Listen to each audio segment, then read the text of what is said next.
They're off.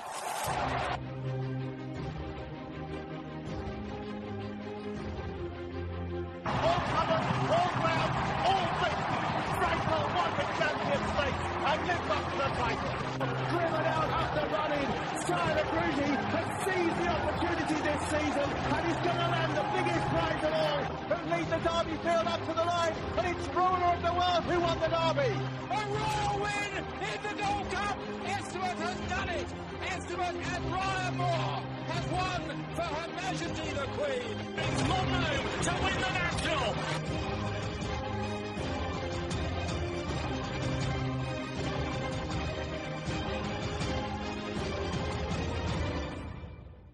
You're listening to Picks from the Paddock podcast, your dedicated racing podcast.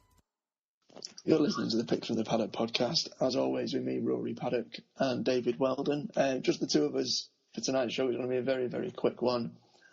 We've also got the York Festival next week, where we'll be doing a special podcast for that, so stay tuned. As with each week, we look at our eye catchers and we look at what's going on in the racing previously. Obviously, there was 4 group races over the weekend, Dave. We gave our selections. Unlike last podcast where it was your chance to shine, we can all claim Interlac was pretty much a nailed-on thing. Unfortunately, the price was a reflection of that, but I also tipped up Matmu, which went over in Ireland at 3-1, and Washington DC for a place at 10s. Of the 4 group races that we saw, Dave, anything over in... I'll go specifically just to Ireland for yourself.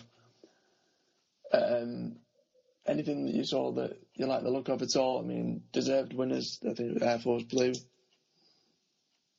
Yeah, big time. Air Force Blue was very impressive. I think he'll play a big part in the Classics next year. Obviously, beautifully bred as most Ballydoyle horses are, and won very impressively under a pretty confident Joshua O'Brien ride. And Matmu, while it was tight in the line, he's probably bit of value for a wider margin, but I would take Tuscanini out of the race as well. I think he's due a big one. Keeps on running well in the feet, and he was just touched off there in the Phoenix Sprint. So obviously, if you're on any of those selections that we gave in the podcast, we've done rather well picking out 2 winners in the place from 3 races. Obviously, as we do with every week, we also have our eye catchers, Dave. So any horses that have raced over the last 7 days that we'd like the look of, I'll let you kick off. What's going in the notebook? There was a horse that ran on Tuesday in the 3:35 at Lingfield. Colour Bearer is the name of it. He's trained by Charlie Wallace. It was given what I would call a sympathetic ride and was eased down in the last 100 yards or so when he had a great chance of placing. There was no Marcus Sportford at all that day, and it drifted from 16 to 1, I think, in the morning, now 33 to 1, outside of the field. In my opinion, it should have placed, but the jockey and the trainer probably thought otherwise at the time. So I'll be putting that in the notebook, and I would only be backing it over 6 furlongs when it was dropped back into a Class 5. It ran in the Class 4 on Tuesday. But the previous ones come in Class 5 and Class 6 company, so a bit of bottom of the barrel stuff, but all the winners count. No, that's the one. And it was 33-1 that day as well, and for a place, there'd be some punters that would definitely have been cursing Seb Sanders, to say the least.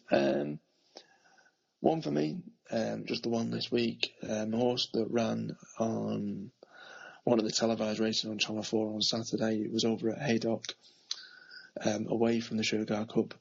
Also, just whilst we're touching on that, good props to Dave as well. He managed to pull a bit of profit and a few decent returns on the Sugar Cup, which is seen as very much a nightmare meeting, so fair play to you on that. But away from that, there was Green Light, Rafe Beckett horse, 4-year-old.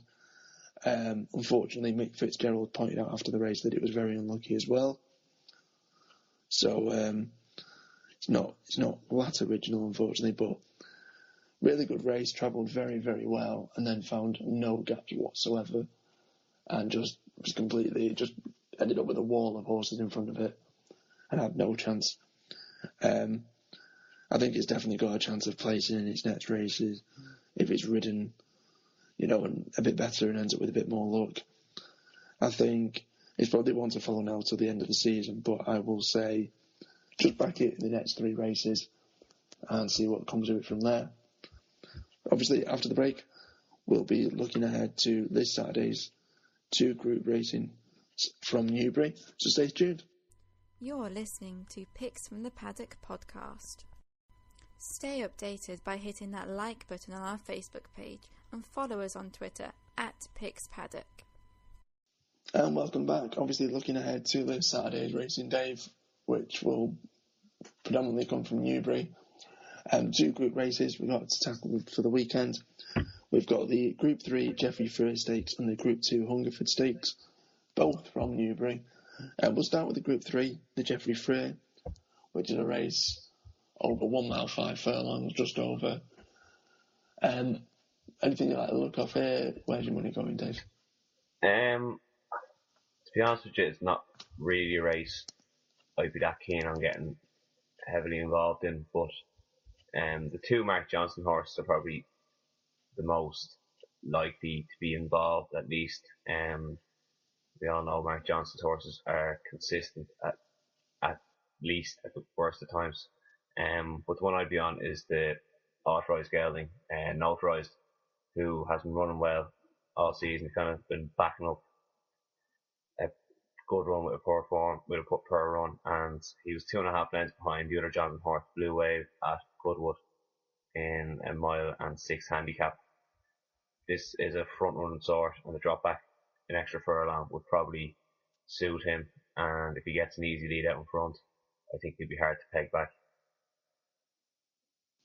Okay, so that's no surprise for Dave. Personally, I'm with you. It's a bit of a nightmare race, really. It looks like a glorified handicap / horses that have been tried over in much better races, say the likes of Romsdale and Winshire, who just haven't cut it. I think Tashar from Richard Hannon, the 3-year-old and beating 3-year-old, is relatively interesting. It's a bit of an unknown quantity, but I think this probably will be a bit too much of a step up, especially for 3-year-olds. I can see where you're coming from with Notarized. I think Romsdale has a very, very good chance, but I would presume, and I can't see any odds at the moment, but I presume that would be pretty short. So therefore, I'm going to go with the 6-year-old Palisator. Not had a great season this year, but with the expected bit of rain that we should be getting for Saturday, as the forecasters predict, good, decent racing ground, perhaps with a little bit of cut, we're probably playing into its hands. So Mark Prescott has been doing pretty well recently and has his yard in decent enough form. Sheen Murphy booked for the ride already, and I think if it's an each way price, then Palisator could give you a decent run for his money. But saying that, as with you, Dave, I think you can make a case for the majority of these. It's just one of those races that is a bit of a nightmare, unfortunately. But anyway, moving on, we've got a Group 2 later on, which is the Hungerford Stakes over 7 furlongs. A much classier race as far as I can see. Where's your money going, Dave? What do you think of this? Yeah, it's a bit disappointing that one of your favourite horses, Rory D'Amato, is probably going to be like the non-runner with the rain due. Saying that, Home of the Brave was a very impressive winner at the Curragh last time out over 7, and I really think 7 furlongs will be the making of this horse. I'm not overly impressed with his price at 5-1, 4-1 in some places. I thought he might be a bit bigger. So I'm going to go for a horse who is, in my eye anyway, a 7 furlong specialist. His run over a mile in the Lockings behind Night Thunder reads very well, and he followed that up with a Group 3 win over 7 before being beaten into third, I think it was, behind A-Rod in a mile race. So at 12-1 over 7 specialists, George Baker on board will be coming late, which the horse needs to do. 12-1 each way will do me. And I'm presuming that's Cable Bay? Sorry, do not say that. Yes, that's Cable Bay. That is Cable Bay. like you've already touched upon, I'm a massive Lamalto fan, and it's a shame that Henry Candy's come out and pretty much said the likelihood of it running is slim to none, with the expected bit of rain. I think On With the Brave is a decent horse, but I think it's slightly inconsistent. I think the older horses, I think Tourmore has probably got the best chance of the older horses. And I think the big handicappers, the likes of Evans, Guest, Lincoln, Gloria Waite, ML, etc. I think it's probably a stretch too far. So I am torn between two, but I will go with just the one. I think A Day has course form and can be excused its last run, the William Haggis horse, because it was very firm that day, and I think it will appreciate a bit of cut. But the one I'm going to go with is an Irish horse, currently 16-1 best odds, Ger Lyons and Nipe. I think if it ends up more on the soft side, or even going towards heavy, if it gets to that point by Saturday, I think the 3-year-old has a great chance. It'll need to obviously step up on what it's done previously. This is a far better race, but saying that, it has won 2 Group 3 races, and if it can, press on from that, I mean, the second behind Toscanini isn't bad considering what it's done since. Then I think that it could have a really decent chance. And I think it's a bit of a dark horse, a bit of an unknown quantity. And if it can take a step up, then it should perhaps surprise a few people. Obviously, that's what we've got to look forward to this Saturday, Dave.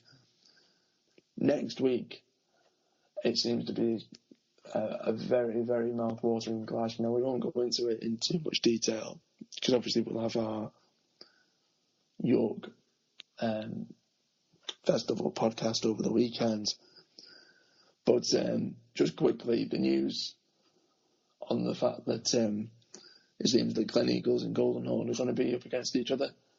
Surely it's great for the sport, having 2 fantastic horses like that. I mean, we see it so often whereby, decent milers and decent mile-and-a-half horses are separated. The trainers or the owners don't want to end up seeing them lose, etc. Or, they have different routes or maps planned out for each individual. But surely this could be something that could be the pinnacle of this year's flat season. Yeah, well, as we touched on in a couple of earlier podcasts, Chris especially was very underwhelmed by the 3-year-old crop this year. And fair enough, maybe they're not all up to scratch, but in Gleneagles and Golden Horn, I think we've 2 top race horses.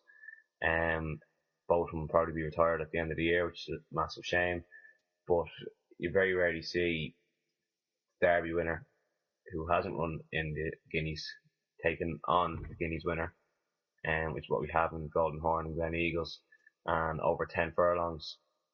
While it might play into Golden Horn's hands more so than Gleneagles is by Galileo, and I think we'll definitely see out the trip. And I think he could be slightly tougher than Golden Horn. If they get upside each other, I can only see one winner in Gleneagles.